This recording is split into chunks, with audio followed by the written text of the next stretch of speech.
Kalena dhammat sawanang etamang kalamutamang. Part 7a. Hidup senang, mati tenang. Sumber, kumpulan artikel dan ceramah Ajahn Brahm. Narasumber, Ajahn Brahm. Penghimpun, Handaka Wijnananda. Penerjemah, Chuang.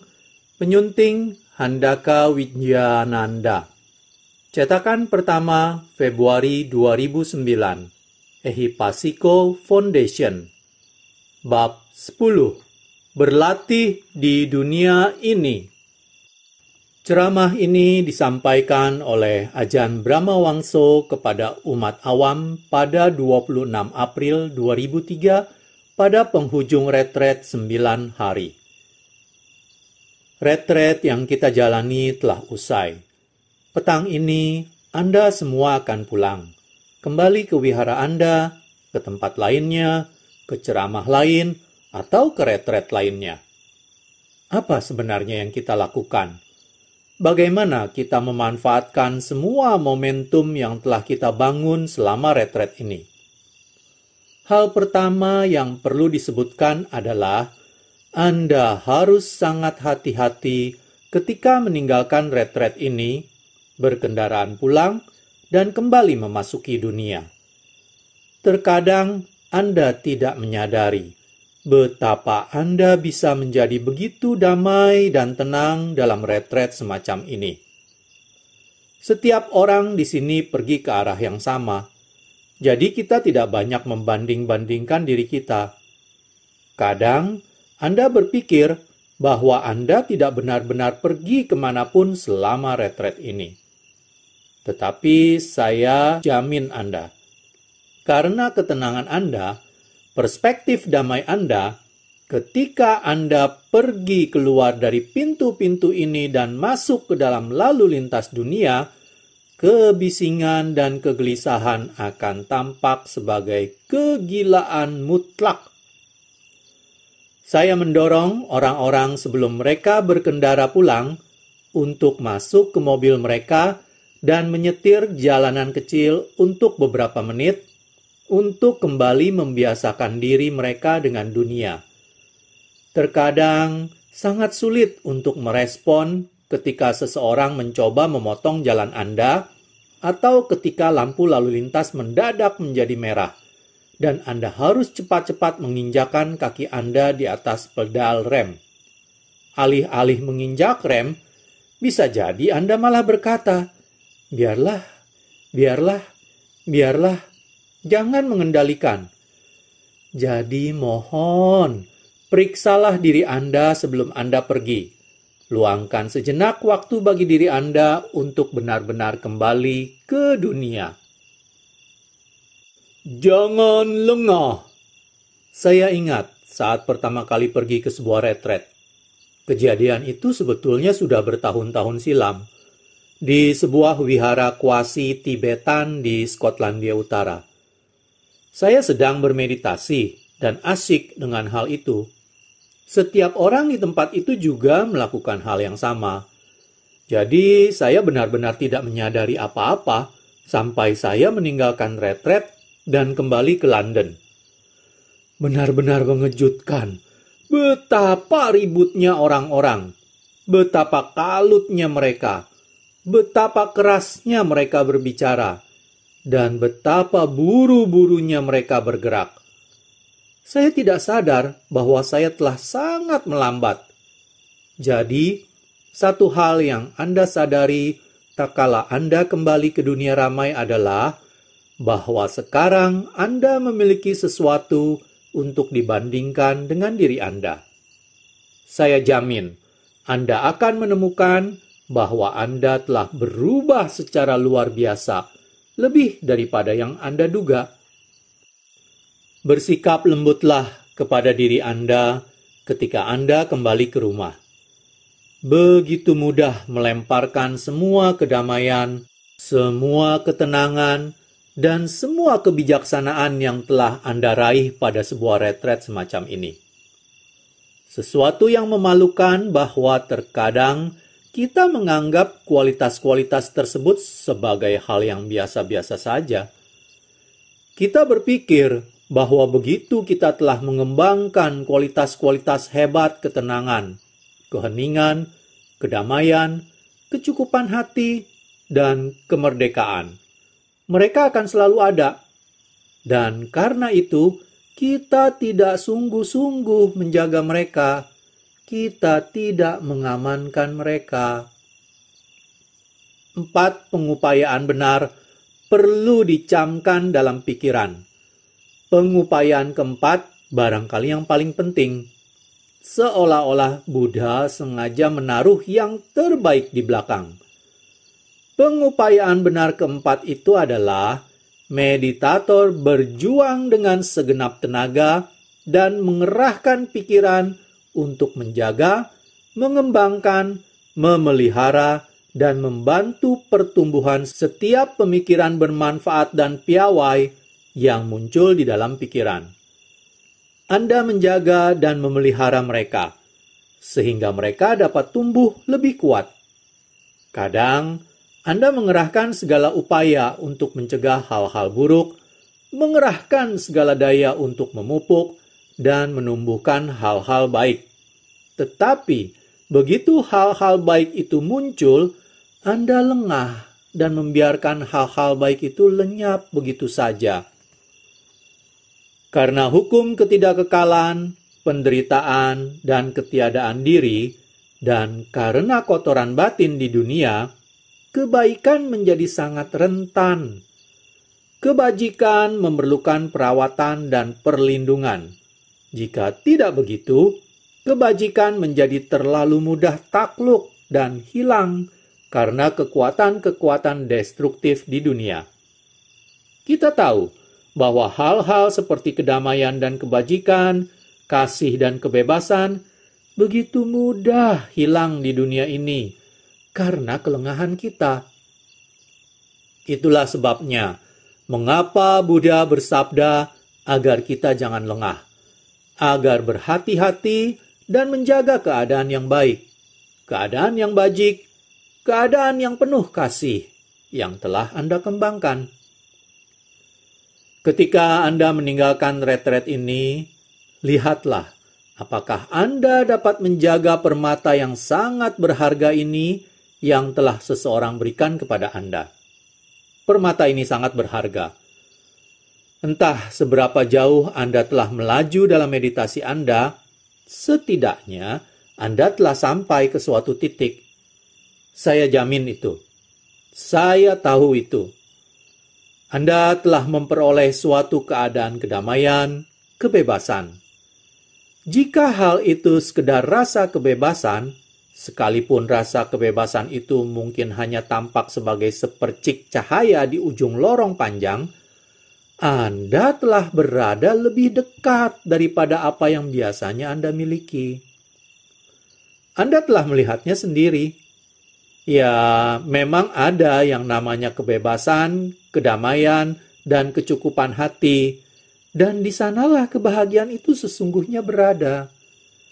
Jika Anda memupuk hal-hal itu, jika Anda menjaga dan memeliharanya selama mungkin, maka kedamaian itu, kebebasan itu, kebijaksanaan di dalam hati itu akan menjaga Anda dalam keseharian hidup. Rumah kita yang sejati. Dalam kehidupan awam, seolah Anda pergi keluar dan bekerja sangat keras. Anda melakukan semua kewajiban dan tugas Anda. Tetapi, Anda selalu punya suatu tempat untuk pulang. Bagaimanapun, Ajahn Chah berkata, rumah kita yang sejati adalah kedamaian batin. Rumah Anda bukanlah rumah yang Anda tinggali atau kuti tempat Anda tinggal. Di dalamnya, jika Anda seorang biku atau anagarika. Rumah Anda yang sebenarnya ada di dalam diri Anda sendiri. Anda dapat melihatnya dalam meditasi Anda. Terkadang, Anda duduk di sini dan menyelami batin Anda, dan Anda merasa bahagia sebagaimana adanya. Anda tidak menginginkan apapun. Anda benar-benar dapat beristirahat dan santai, dan merasa nyaman. Sebuah rumah seharusnya adalah sebuah tempat kenyamanan, sebuah tempat di mana Anda dapat merasa santai. Di rumah, Anda dapat melepas. Anda tidak perlu bertarung dengan dunia. Tidak ada sesuatu yang diminta atau dituntut dari Anda. Anda dapat benar-benar bersantai dan damai. Untuk itulah kita membangun rumah kita. Sayangnya, banyak rumah adalah medan perselisihan dan pertarungan, dan bahkan lebih parah lagi, medan kerusuhan. Itu bukanlah rumah sejati. Apa yang kita maksudkan dengan rumah yang ideal, rumah sejati, adalah pernaungan Buddha, Dhamma, dan Sangha yang kita ambil jauh dari dalam diri kita sendiri. Sebuah pernaungan berarti tempat kedamaian, tempat kebebasan dari mara bahaya, tempat keamanan, tempat tiada lagi penghakiman. Rumah adalah tempat di mana Anda dapat menjadi diri Anda sendiri dalam damai, dalam kelegaan, tidak menjadi apapun, hanya kosong dan bebas. Tujuan meditasi adalah untuk menghubungkan Anda dengan rumah sejati Anda, tempat keheningan di dalam diri Anda. Anda menyadari bahwa rumah sejati Anda selalu bersama Anda sepanjang waktu. Tetapi bagaimana supaya kita berada di dalamnya? Pintu rumah Anda terbuka bagi Anda, tak peduli apapun yang Anda lakukan. Kebebasan, cinta kasih, welas asih, bertenang saja, tidak mengendali, melepas adalah pintu masuk ke dalam rumah sejati Anda. Anda tidak dapat ke sana dengan pembandingan dan penghakiman. Anda pergi ke sana dengan keheningan dan tanpa berpikir. Jadi Anda memasuki pintu rumah sejati Anda, di mana Anda bisa tinggal di sana sesuka Anda, kapan saja. Jika Anda mengetahui rumah itu, tempat itu berarti ketika Anda keluar kembali ke dalam dunia, tempat Anda bekerja keras, berjuang, dan bergelut demi makhluk lain, setidaknya Anda memiliki sebuah tempat untuk kembali, sebuah pernaungan, sebuah rumah. Kalau kita tidak memiliki pernaungan itu, rumah itu, kita tidak tahu bagaimana cara melarikan diri dari keruwetan hidup. Di dalam Sutta-Sutta, Buddha berkata bahwa Anda semestinya mengetahui imbas, bahaya, dan jalan keluar dari hal-hal duniawi ini. Anda dapat memahami imbasnya, Anda dapat memahami bahaya dari jalan duniawi, tetapi tolong ketahui pula cara melarikan diri darinya. Saya telah mengajarkan Anda cara melarikan diri, yakni pergi ke rumah sejati. Jadi, begitu Anda mengetahui rumah sejati dan terbiasa dengannya, Anda dapat selalu kembali ke sana kapanpun. Itu adalah tempat untuk beristirahat dan pernaungan sejati Buddha, Dhamma, dan Sangha. Orang yang melihat Dhamma berarti melihat Buddha. Buddha di sini bukanlah Buddha Gotama yang telah mangkat ribuan tahun silam. Kita melihat Dhamma di dalam hati kita sendiri. Keadaan kebebasan itulah, pengetahuan itulah, kesadaran itulah, pembebasan itulah yang merupakan pernaungan sejati. Itulah yang menghubungkan Anda dengan semua yang lainnya ke para Arya di dunia. Inilah Sangha Arya di dalam hati. Itulah sebabnya hal ini menjadi sebuah pernaungan.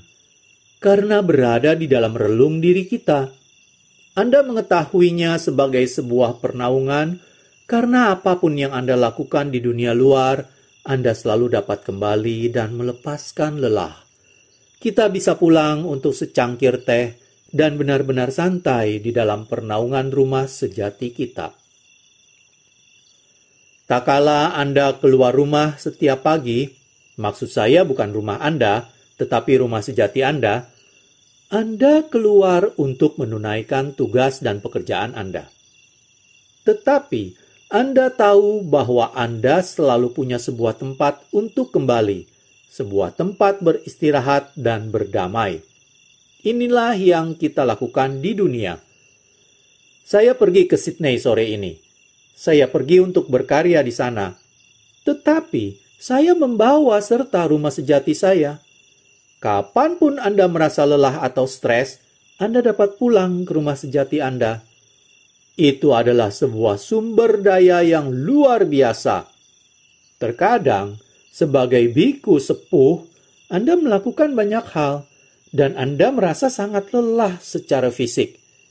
Apa yang perlu Anda lakukan adalah memasuki rumah sejati Anda dan beristirahat di sana barang sejenak. Ketika Anda keluar lagi, Anda dapat menjadi begitu cerah, begitu damai, dan begitu cemerlang. Dari sanalah Dhamma datang, dari dalam rumah sejati. Saya ingat suatu kali, beberapa tahun lampau, saya pergi ke Canberra untuk memberikan ceramah. Canberra adalah sebuah kota yang sangat dingin dan lembab. Karena belum pernah ke sana, tentu saja saya tidak membawa perlengkapan musim dingin yang memadai. Hanya berselang beberapa hari saja, saya terserang flu parah. Masyarakat di Canberra memaksa mengajak saya untuk mengunjungi sebuah wihara di Budanun. Sehari saja. Orang-orang di wihara itu menahan saya di sana sampai benar-benar larut hari. Dan ketika mereka berpamitan, mereka membuat seremoni besar-besaran untuk perpisahan. Tak kala saya tiba kembali di Canberra, tempat saya seharusnya berceramah, saya belum mandi, belum bercukur, dan hanya punya sekitar 1/4 jam untuk minum secangkir teh. Saya harus memberikan ceramah umum, dan saya merasa benar-benar payah. Mata saya terasa perih, hidung saya meler, saya bersin-bersin, saya batuk-batuk, saya menderita flu parah. Tetapi saya harus memberikan ceramah. Saya ingat ketika memulai ceramah itu, dan saya benar-benar tak berdaya. Saya tak mampu mempertahankan serentetan gagasan sebelum saya bersin-bersin dan mata saya berair. Orang-orang merasa kasihan kepada saya. Jadi saya berkata, "Baiklah, mari kita hentikan ceramah ini dan mulai bermeditasi selama setengah jam." Kami bermeditasi selama setengah jam dan saya memasuki rumah batiniah saya. Ketika saya keluar dari sana setelahnya, saya diberitahukan bahwa saya telah memberikan sebuah ceramah yang sangat hebat. Hidung saya berhenti meler, bersin-bersin saya hilang, mata saya berhenti mengeluarkan air, dan saya merasa bahagia sebagaimana adanya. Itulah sumber daya yang tersedia untuk Anda. Tak peduli apapun yang terjadi. Kadang saya mesti berurusan dengan stres jasmani dan bahkan stres duniawi. Tetapi sumber daya saya adalah rumah batiniah saya. Ketika Anda keluar untuk memasuki dunia, Anda punya sebuah tempat, sebuah sumber daya, sebuah pernaungan. Dengan mahir, Anda dapat menggunakan pernaungan itu. Sebuah tempat keramat. Saya terus mendorong semua Buddhis untuk memiliki sebuah tempat di rumah mereka. Jika bukan sebuah ruangan, setidaknya sebuah sudut rumah mereka yang dijadikan sebuah ruang keramat, ruang religius mereka. Kadang saya melihat betapa besarnya kamar mandi yang dimiliki oleh orang-orang. Kadang kamar mandi itu terbuat dari marmer dan keran-keran yang kemilau. Buat apa semua itu? Orang memakai ruangan itu untuk membersihkan tubuh mereka. Orang juga memiliki dapur-dapur yang mengagumkan, dan ruang duduk, dan ruang bermain, dan ruang menonton, dan ruang makan, dan kamar tidur yang amat sangat besar dengan kamar mandi di dalamnya. Tetapi sangat sedikit rumah yang memiliki sebuah ruang spiritual, sebuah ruang yang disisihkan untuk mengembangkan dhamma atau praktek keagamaan. Mereka tidak punya sebuah tempat perlindungan spiritual di rumah mereka, sebuah tempat di mana mereka tidak membersihkan badan, tetapi membersihkan batin mereka. Mereka tidak punya sebuah tempat di mana mereka tidak memberi makan perut, tetapi memberi makan hati mereka. Saya rasa hal ini sangat dibutuhkan di dunia dewasa ini, untuk memiliki sebuah ruang meditasi, sebuah ruang keramat, sebuah tempat kedamaian dan ketenangan. Jika Anda benar-benar belum memiliki sebuah ruangan di rumah Anda untuk mewujudkannya, tanyakan diri Anda, apakah saya memerlukan semua ruangan yang lain itu? Apakah ruangan-ruangan itu benar-benar penting? Sebuah kantor dan tetek bengeknya itu? Tempatkan kantor di sudut kamar tidur Anda, dan letakkan ruang meditasi Anda di kantor Anda. Apa yang lebih penting bagi Anda?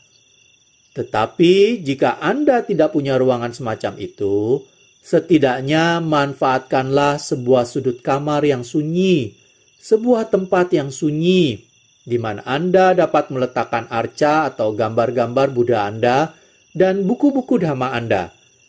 Gunakan tempat itu sebagai tempat suci di rumah Anda, sebuah tempat yang dapat Anda kunjungi kapanpun. Setelah beberapa saat secara teratur duduk di sana, melafar parita, bahkan membaca buku dhamma di sana, hal itu akan membangunkan kekuatan dan menjadi titik kekuatan di rumah Anda. Sebuah tempat di mana Anda dapat sekedar duduk-duduk saja, karena satu-satunya hal yang dapat Anda lakukan di sana adalah bermeditasi, melafal parita, membaca buku dhamma, menenangkan diri. Tempat itu menjadi terberdayakan secara psikologis sebagai sebuah tempat kedamaian. Saya sudah mengajarkan hal ini selama bertahun-tahun, mendorong orang-orang untuk membangun tempat seperti itu di rumah mereka atau di sudut ruangan mereka.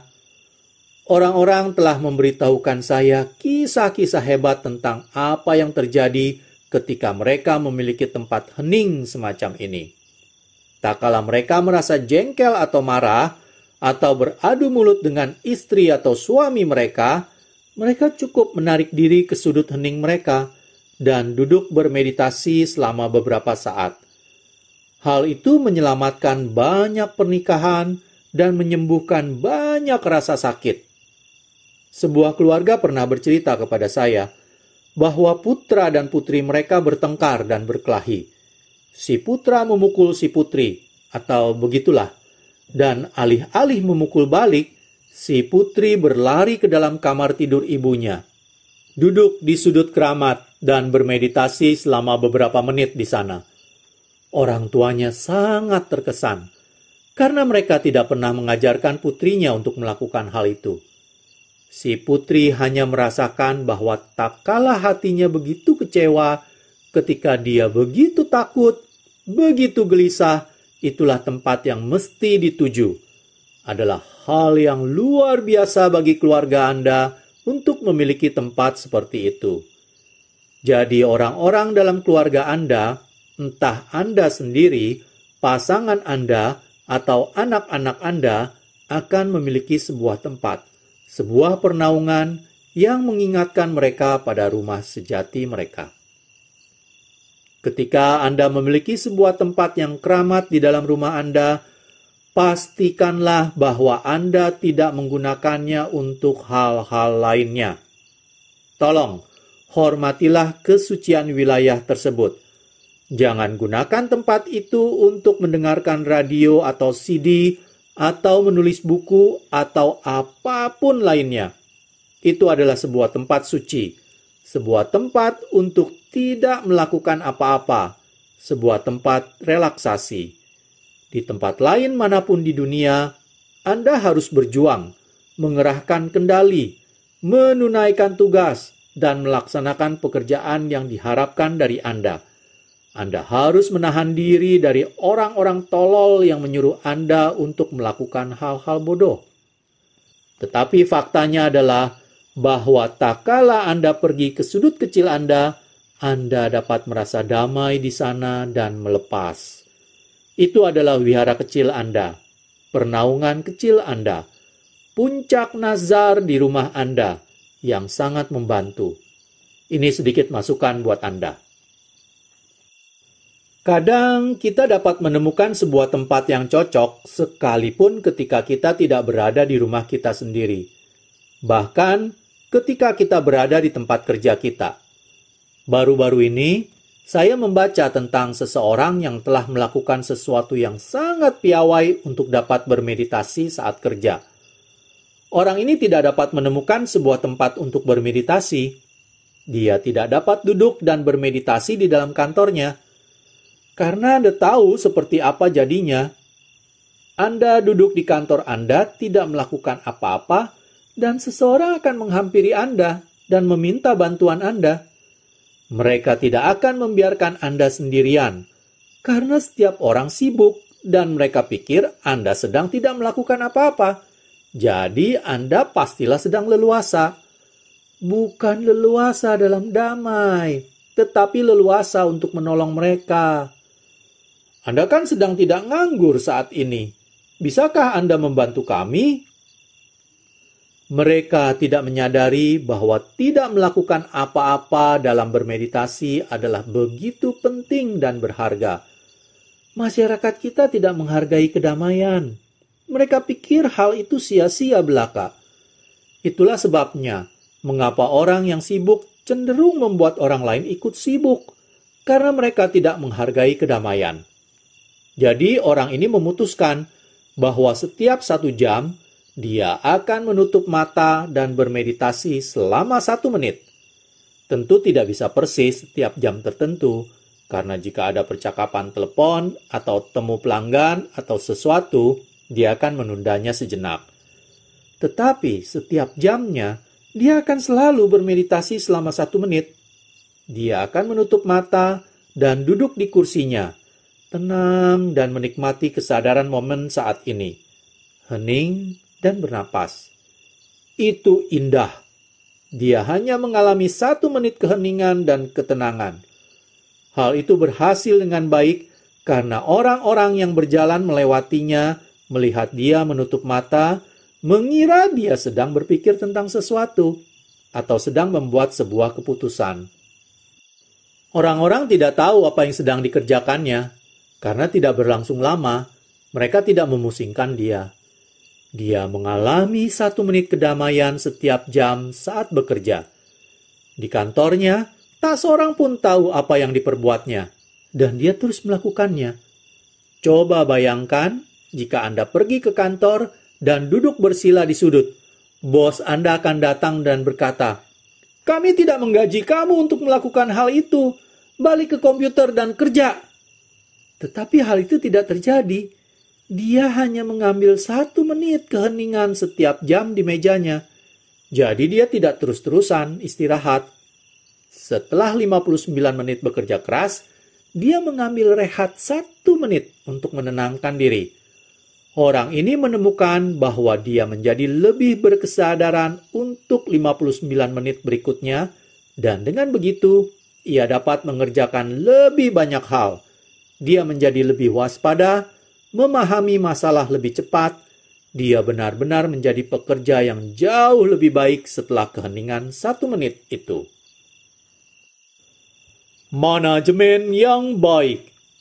Beberapa tahun yang lalu, ketika saya berada di Thailand, saya sedang dalam sebuah penerbangan domestik dari Ubon ke Bangkok.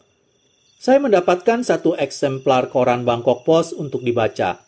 Dan di bagian fitur ada sebuah artikel mengenai hotel oriental di Bangkok. Ini adalah hotel yang sangat terkemuka. Pada tahun itu, mereka mendapatkan penghargaan sebagai hotel terbaik di dunia.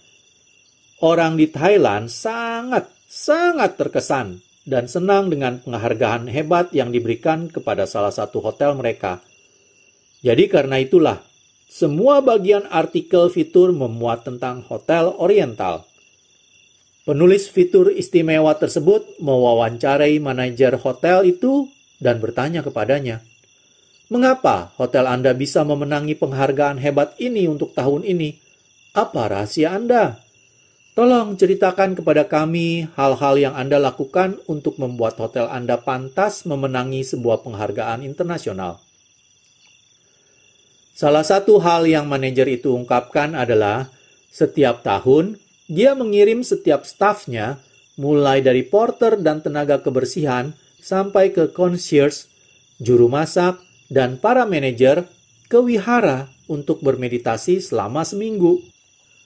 Bukan dengan waktu yang diambil dari jatah cuti mereka, tetapi ditanggung oleh perusahaan. Penulis itu lantas bertanya kepada si manajer, mengapa dia melakukan hal itu? Si pewawancara ingin mengetahui apakah si manajer adalah seorang Buddhis fundamentalis yang ingin mengalihkan agama semua stafnya? Tidak, kata si manajer. Lalu menjelaskan bahwa hal itu semata-mata hanya dasar manajemen yang baik. 1 minggu yang diluangkan untuk bermeditasi di wihara, berarti stafnya tidak akan sering cuti sakit, dan mereka tidak begitu saling mengusik satu sama lainnya. Tidak ada konflik di antara tenaga kerja, dan mereka juga lebih peka terhadap kebutuhan para tamu yang menginap di hotel. Mereka menjadi orang-orang yang lebih baik, orang-orang yang lebih bahagia. Bila mengelola hotel, Anda tidak ingin orang-orang bekerja dengan menggerutu sepanjang hari. Anda ingin para tamu disambut dengan seulas senyum. Anda ingin melihat orang-orang bahagia. Sebagai hasilnya, mereka bekerja lebih giat. Ini adalah dasar manajemen yang bagus, mengirimkan para pekerja Anda ke retret meditasi setahun sekali. Sayang sekali, saya tidak menyimpan potongan artikel itu. Anda bisa memfotokopinya dan memberikannya kepada bos Anda. Maka tahun berikutnya, Anda dapat datang ke retret ini atas biaya perusahaan.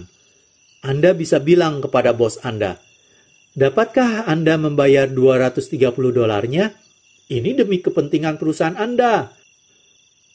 Pesan dari kisah ini adalah, manajer hotel tersebut menghargai manfaat meditasi dalam keseharian hidup. Dia benar-benar dapat melihat hasilnya dalam bentuk penghargaan yang dimenangi hotelnya pada tahun itu. Dia dapat melihat hasilnya dalam bentuk efisiensi, kepedulian, dan kepekaan yang lebih baik dari para stafnya. Apapun posisi Anda di tempat kerja, bila Anda memiliki sikap semacam itu, sikap itu akan menyelesaikan pekerjaan dengan lebih cepat dan dengan lebih membahagiakan. Entah itu pekerjaan kepala wihara, pekerjaan anagarika, pekerjaan ibu, pekerjaan suami, pekerjaan manajer, atau pekerjaan mencuci piring. Apapun yang Anda kerjakan, Anda akan menjadi orang yang lebih efisien. Ketika Anda memahami segala sesuatu dengan cara ini, Anda dapat melihat kaitan antara dunia meditasi dan dunia kerja. Terkadang, tidak ada suatu potongan besar satu sama lain. Itu seakan dalam dunia schizofrenik Anda. Sekarang, Anda seorang meditator. Sekarang, Anda seorang pekerja yang kebingungan. Anda dapat dapati bahwa Anda dapat bekerja dengan lebih efisien dengan pikiran yang jernih, damai. Itulah yang membuat meditasi menjadi berharga. Anda menyadari nilainya, tidak hanya untuk pencerahan, tetapi benar-benar untuk menjalani kehidupan. Itu berarti Anda bisa bermeditasi lebih banyak lagi. Kebahagiaan dari meditasi. Salah satu hal yang selalu saya tekankan mengenai meditasi adalah kebahagiaan dari meditasi. Meditasi dimaksudkan untuk kebahagiaan. Jadi, meditasi seharusnya mengasyikan. Semalam, salah satu biku menceritakan kepada saya sebuah kisah mengenai Ajahn Mun. Kisah yang belum pernah saya dengar. Ajahn Mun adalah seorang guru meditasi hebat dari Thailand. Seorang biku yang pernah tinggal lama dengan beliau dan sangat mengenal beliau, berkata bahwa ajan ini punya selera humor yang besar dan banyak tertawa. Tawa yang terbahak-bahak, tawa yang menular. Saya tidak pernah mengetahui hal itu pada ajanman. Tetapi cerita itu masuk akal, karena itulah yang dilakukan oleh para arahanta. Mereka banyak tertawa dan murah senyum. Saya tahu hal ini sedikit aneh, tetapi kadang mereka disebut ha-ha-ha rahanta. Saya bisa terjerumus dalam kesulitan karena hal itu, tetapi saya tidak peduli. Menyenangkan mendengar kisah itu. Kebahagiaan adalah suatu hal penting dalam meditasi. Jika sedari awal Anda mendapatkan kebahagiaan dalam praktek meditasi Anda akan selalu ingin bermeditasi. Ini bukanlah sebuah kasus bangun pagi dan berkata, "Oh, saya harus bermeditasi sekarang. Saya harus buru-buru menyudahinya agar saya bisa sarapan." Anda tahu bagaimana ini? Anda menghabiskan setengah jam setiap hari seperti minum obat. Sama sekali bukan seperti itu. Jika Anda benar-benar mengerti apa itu meditasi, Anda akan mencintai meditasi. Anda sekedar ingin melakukannya. Terkadang Anda buru-buru menghabiskan sarapan Anda supaya segera bisa bermeditasi. Atau Anda bergegas merampungkan pekerjaan Anda untuk segera bermeditasi. Ini semata-mata Anda lakukan saja. Anda duduk di kursi Anda atau di bangku Anda atau di bantalan Anda dan pikiran Anda begitu saja melompat ke dalam keheningan. Buddha berkata bahwa ketika pikiran melompat ke dalam keheningan, ke dalam ketenangan, ke dalam tanpa laku, itu adalah sebuah tahap hebat di jalan kebijaksanaan, di jalan menuju pencerahan. Semoga saya telah mengondisikan Anda semua dengan cukup kuat agar Anda menyadari betapa indahnya keheningan itu. Sehingga di momen-momen sepanjang hari Anda, ketika Anda sedang tidak punya sesuatu untuk dikerjakan, pikiran Anda melompat ke kesempatan keheningan, alih-alih mengisi kesenjangan itu dengan hal-hal bodoh, tak bermakna, yang mana hanyalah kericuhan tak berkesadaran. Pikiran Anda menyambut kesempatan itu. Pikiran menuju ke dalam keheningan, kemapanan, kedamaian, dan kebebasan. Ini adalah tanda dari seorang praktisi, seseorang yang menapaki sang jalan.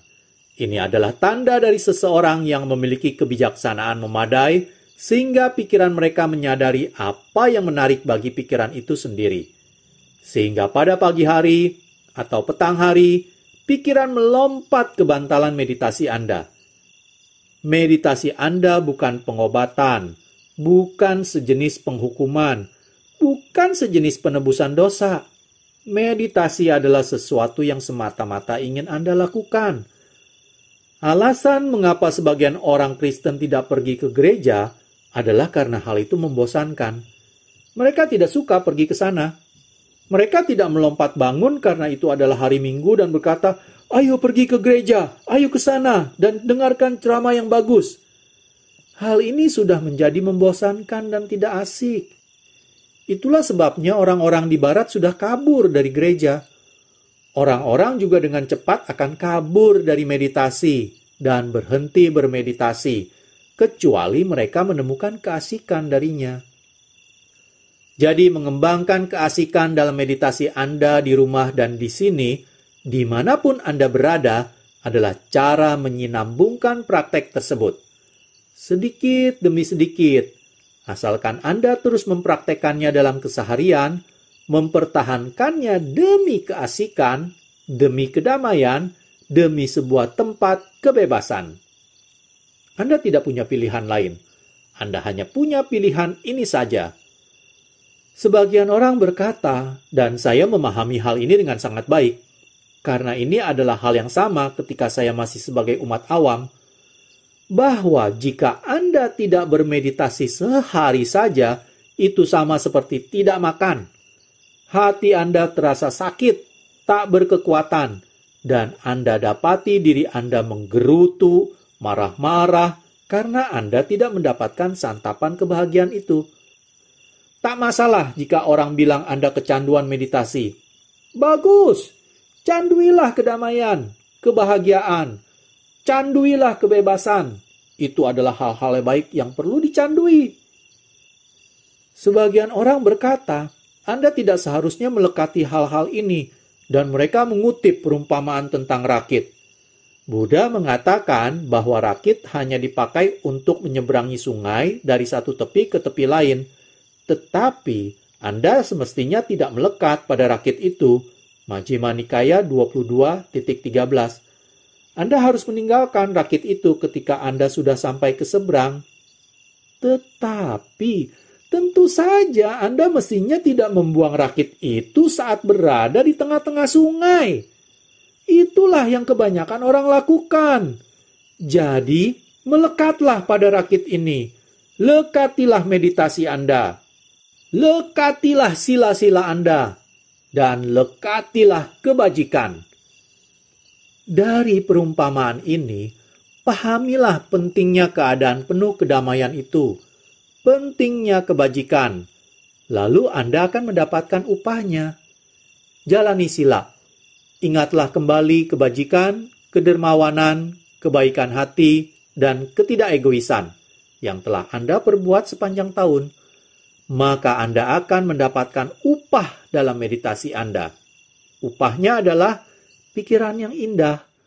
Anda memahami bahwa pikiran yang indah inilah alasan mengapa kita menjaga sila, mengapa kita bermurah hati, mengapa kita memberi, mengapa kita mengabdikan diri, mengapa kita memaafkan orang lain, dan mengapa kita memaafkan diri kita sendiri. Itu semua adalah bagian dari dana, bagian dari memberi. Itulah sebabnya mengapa kita mempraktekkan cinta kasih tanpa ragu. Kita memberikan kebahagiaan kita dan melimpahkan jasa-jasa kita dengan yang lain. Mengapa kita melakukan hal ini? Kita melakukannya karena kita benar-benar melihat bahwa hal itu membuat pikiran ini menjadi begitu indahnya. Anda merasakannya dalam keseharian hidup. Anda memiliki sesuatu di dalam diri Anda yang darinya Anda merasa sangat bangga. Adalah baik untuk merasa bangga terhadap kebajikan. Saya akhiri sampai di sini dulu membacakan bab 10 berlatih di dunia ini. Pada part selanjutnya, part 7b, saya akan melanjutkan membaca bab 10 berlatih di dunia ini dengan mulai membacakan subbab yang layak dipuji. Terima kasih. Kalena dhamma savanang etamang kalamutamang